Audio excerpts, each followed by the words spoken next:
Hi అండి, welcome to one more mini vlog. దోశలు ఎప్పుడూ వేసినా మెత్తగా అయిపోతున్నాయా? క్రిస్పీ దోశలు అంటే మీకు ఇష్టమా?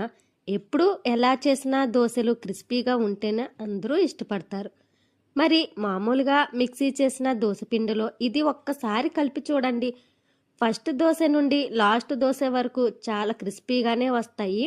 మిక్సీ పట్టిన దోశ పిండిలో 4 స్పూన్స్ ఉప్మా రవ్వ, కరాచీ రవ్వ అంటారు కదా, దానిని తీసుకొని దానిలో కొంచెం వాటర్ వేసి రవ్వని 10 నిమిషాల పాటు నానపెట్టి దోసపిండిలో కలుపుకోవాలి.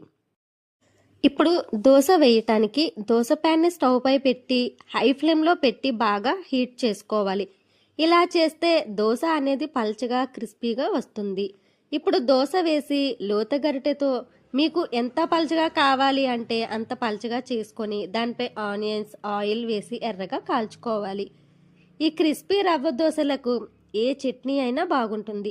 అవునట్టు మేము దీపావళి ఎలా చేసుకున్నాం, లక్ష్మీ పూజకి ఎవరింటికి వెళ్ళామో లాంగ్ వీడియో లింకు మన ఛానల్ నేమ్ కింద ఇస్తున్నాను, వెళ్ళి చూడండి. ఎలా ఉందో చెప్పండి. మరి ఈ రవ్వతో చేసిన క్రిస్పీ దోశలు ఎలా ఉన్నాయో కామెంట్ చేయండి. టిప్ నచ్చితే లైక్ చేయండి, షేర్ చేయండి, subscribe. Thank you for more videos.